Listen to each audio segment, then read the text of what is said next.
of Maroa, the State Bank of Bement, in Bement, and Monticello. Hennings Equipment Company near Assumption. Jenner Precision at Fairbury and the McLean County Farm Bureau. You're finding Central Illinois.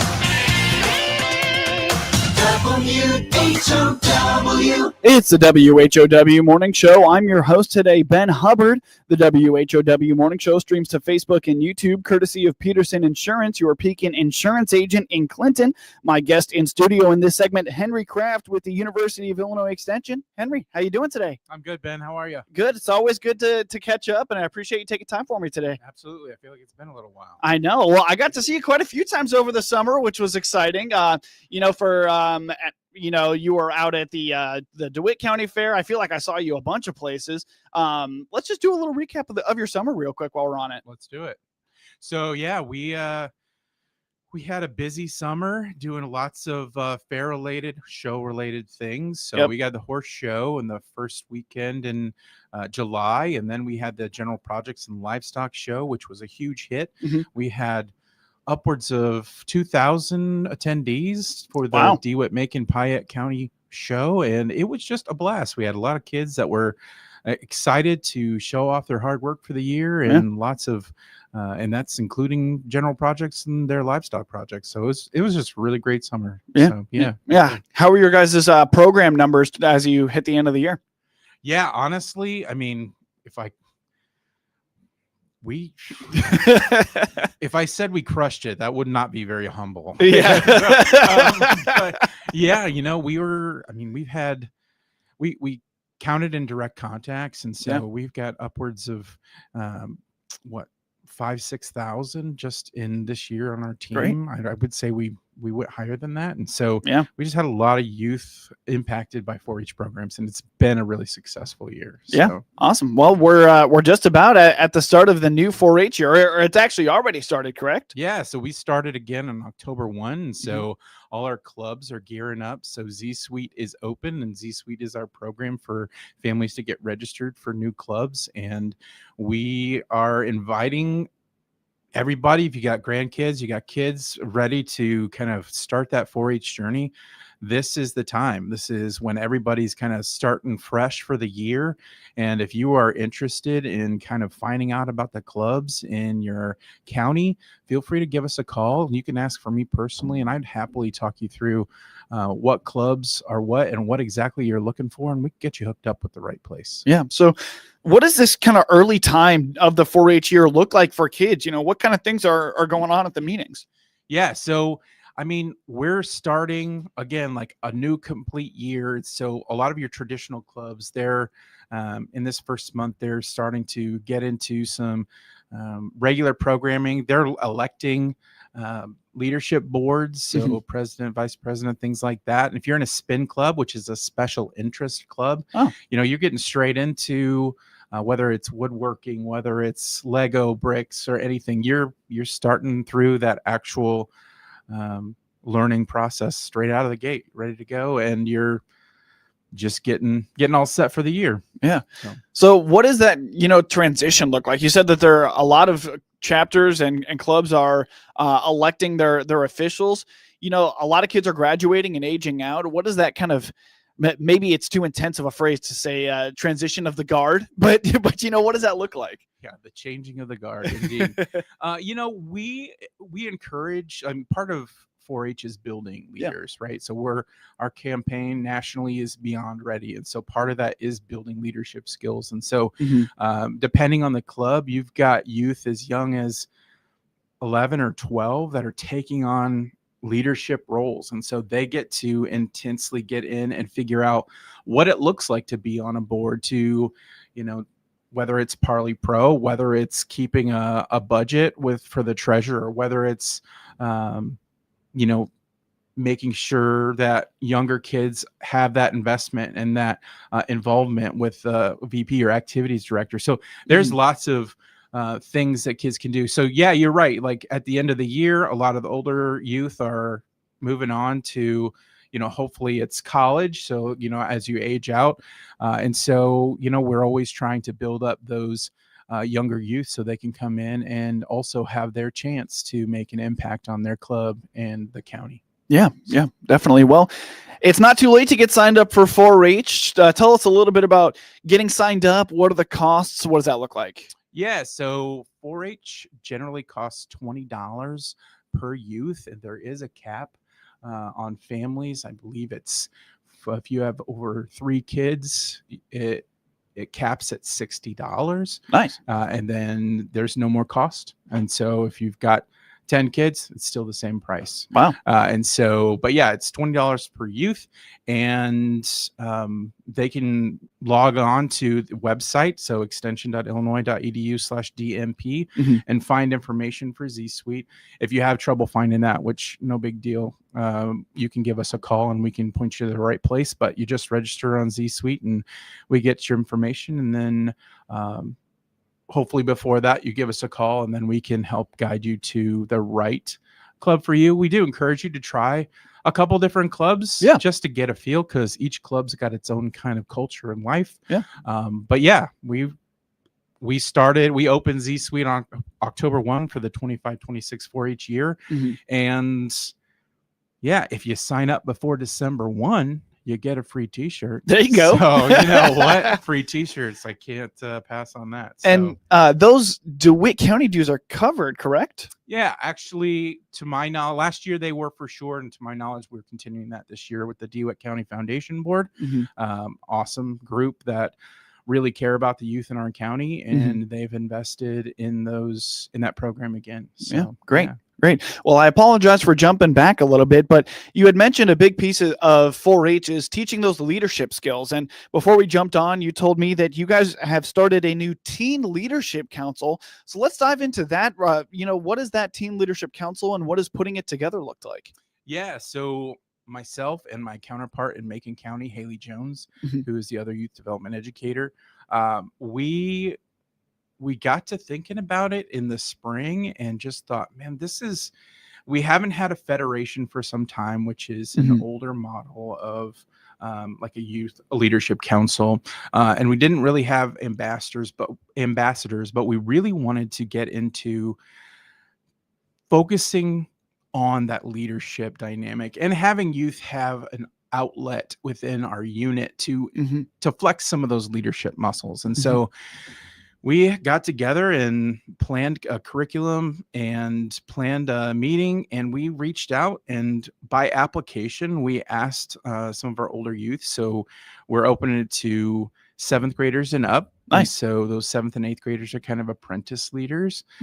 Again, trying to get that queue ready for them to take on some of those bigger leadership roles.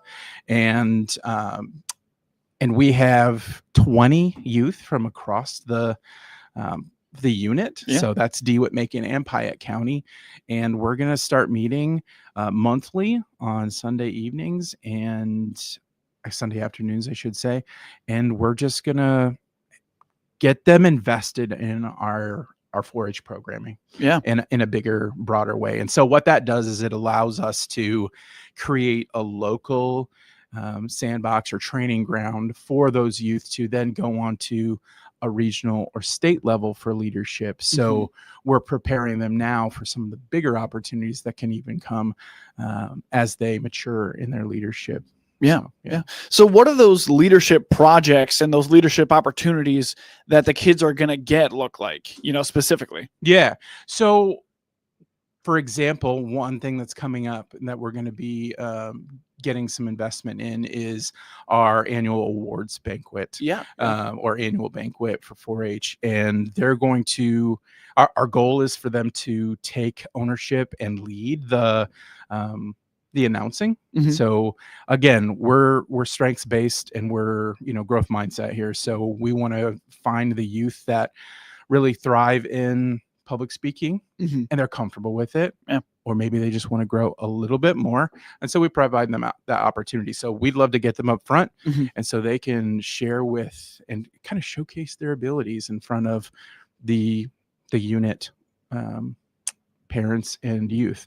And then also at that same opportunity, they're going to be able to plan some activities and programs. So again, a different kind of skill in leadership, but still a skill nonetheless. And they're going to do some table events for the participants, and they can go around and lead them in that way. So kind of like a teen teacher program a little bit as well. So Before we take a break here, I'm just curious what the interest has been like from the kids in this program. Yeah, honestly, Ben, it's been like, I was really surprised and really excited about it, because we thought, oh yeah, no, maybe we'll get 5 or 6 that are really interested. Because, I mean, people are busy. We had 20 youth that wanted to be a part of this program, and that's a big deal for us. And so we are stoked to have 20 kids, and we're going to be meeting right now at the Monticello 4-H Memorial Camp, and we're just going to have a blast. I'm so stoked about it. So, yeah, definitely. Well, just remind everyone real quick where they can learn more about 4-H and about the extension. Yeah, so you can either call our office, or you can find us online for a full calendar of events at extension.illinois.edu/DMP. That is Henry Kraft with the University of Illinois Extension in DeWitt, Macon, and Piatt counties. More to come on the WHOW Morning Show.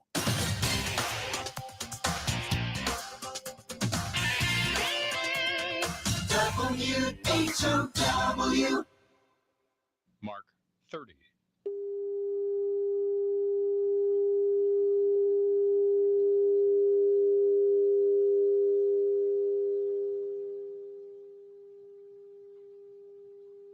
Half up, half a penny. March corn up 3/4, 436 and a half. May corn 446 up 3/4. November beans 10.19 3/4 up 1 3/4. January beans up 1 3/4, 10.38 3/4. March beans 10.54 1/4 up 2 pennies. December wheat starting today 5.17 up 1 3/4. March wheat up 1 3/4, 5.34 1/4. May wheat 5.46 up 1 1/2. December bean meal down 50 cents, 278.10. December bean oil up 35 cents, 50.40. Opening numbers at the Chicago Board of Trade on this Monday morning. Jim Taylor, RFD Radio Network. Baum Chevrolet Buick offers full transportation options while giving you peace of mind. This is Scott Baum from Baum Chevrolet Buick here in Clinton. This is what we do every day. We listen to you, give you options for routine maintenance, major mechanical problems, or collision repairs with a staff that's knowledgeable to find the best option for you. Baum Chevrolet Buick, your full service dealer. See us at baumchevybuick.com right from the start. There's so many advantages and opportunities within Illinois Farm Bureau to work on yourself, on your business, and the agriculture industry as a whole. That's why Douglas County farmer McKenna France is all in on the Illinois Farm Bureau. We invest in the people who make agriculture thrive. The Illinois Farm Bureau Advantage: impactful advocacy, trusted information, and meaningful development. Your friend in Central Illinois, WHOW. It's a WHOW Morning Show. I'm your host today, Ben Hubbard. The WHOW Morning Show streams to Facebook and YouTube, courtesy of Peterson Insurance, your Pekin insurance agent in Clinton. We continue with my guest in studio, and that is Henry Kraft with the University of Illinois Extension in DeWitt, Macon, and Piatt counties. And Henry, we continue with more 4-H conversation, but this time we focus a little bit more on the leaders. And so you and your leaders went to do some training. Tell me a little bit about what that training looks like in this early part of the 4-H season. Yeah, so actually in September, so we just finished, we got all the leaders together who were available to come together and chat about a few different things to help their clubs and help them as leaders, because, what we know about our amazing leaders is that they pour out of themselves daily, and they do a lot of extra work for, they're volunteers. So for not a lot of money / no money. And we really feel that is so important for us to continue to reinvest in those leaders. And so we got to get them together in Macon County.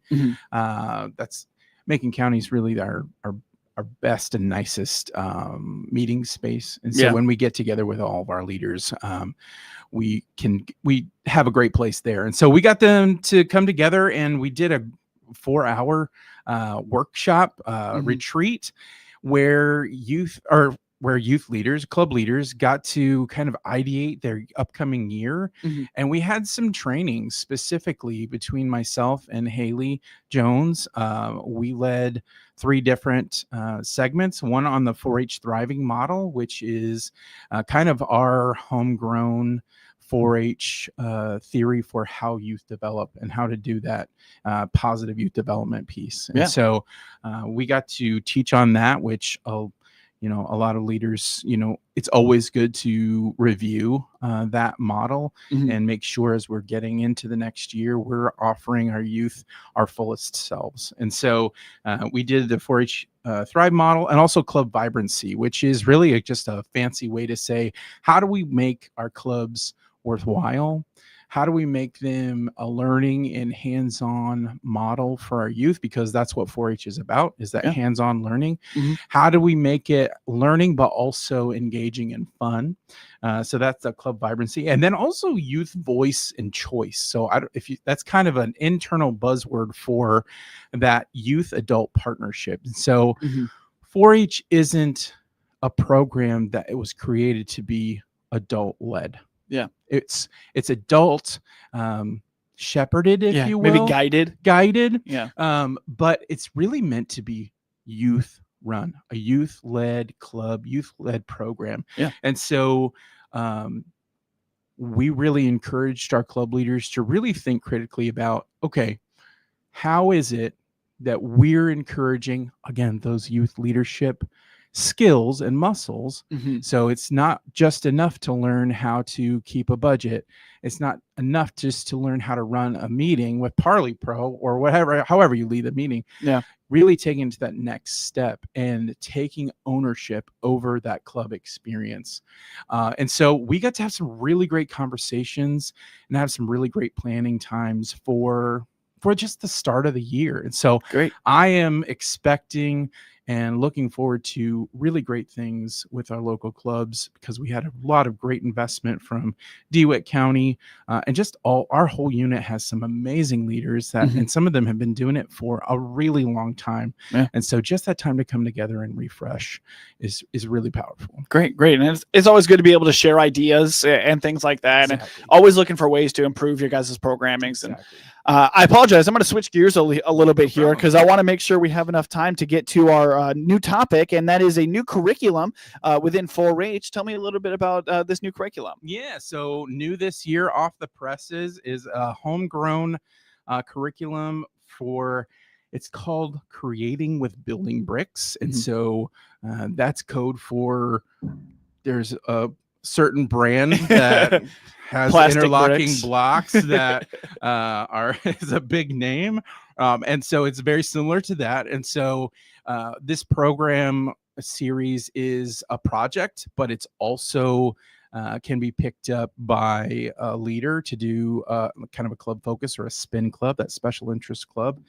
And really, again, there's another show on TV where that they're really good at building things. But basically, it's based off of that show.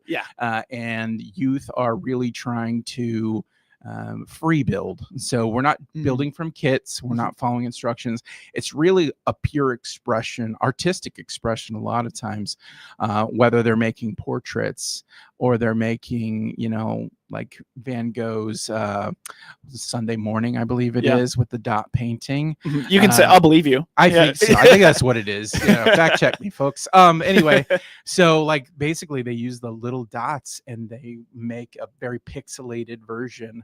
And when you hold it back really far, it's really awesome. So that's just one of the categories, but they do, all sorts of expressionist kind of builds. And it's really kind of cool just to see how we take what would really kind of be a STEM idea with an engineering, like building with blocks like that. That's kind of how we would kind of term that kind of project would be a STEM project, but then transitioning it and including a more artistic flair is really kind of cool to see. And so, yeah, and we've been doing certain clubs. So we've got master builders in at the Farmer City Library, and they've been meeting for some time. So if you're really into Legos, go hit up Sky over in the Farmer City area. They meet. It's on a club list. I believe it's Wednesdays, once a month or so, and they do similar to this. But we've been doing certain projects like this building blocks activities and clubs, but now we've formalized it. So the state saw that and said, okay, we need to come up with something really solid so that we can teach some of those skills. Like, it's one thing to free play and things like that. There's a lot of value in free play, but really getting into what's the learning, the substantive learning that comes from, free expression of art and things like that. So yeah, it's just a really great program, and I love the carryover between the different areas. Yeah. I know on my great tour of Central Illinois County Fairs, I saw a lot of kids that were using Legos and things like that for their projects. And so this is not really a new concept, but like you said, that you guys are just kind of formalizing it. And I'm curious what you think the importance of kind of making it an official curriculum is to the students and giving them that opportunity to be creative in that way. Yeah. So kind of like I said before, it's one thing to free play. It's one thing to see and make up your own things. But when you can see, and you've got experts that are investing positive youth development, cognitive youth development, just development theory in general, and then the topics that go along with it. So our model within 4-H, with any curriculum, is do, reflect, apply. And so when you have a structure to that, there's intentionality. And so you're doing an activity, you're reflecting on what you did, and then you're applying it to real life. And so that's really where the benefit comes in with youth, is they can actually see a structure to, okay, what am I learning from building this tower? Yeah. What is it? Is it persistence? Is it an engineering concept? What is it? So when we put intentional academic developmental structure behind it, that's when the youth's learning goes through the roof. Henry, remind us where everyone can go to keep up with all you got going on at the extension. You can find us online for a full calendar of events at extension.illinois.edu/DMP. That is, of course, Henry Kraft with the University of Illinois Extension, serving DeWitt, Macon, and Piatt counties. You're listening to the WHOW Morning Show.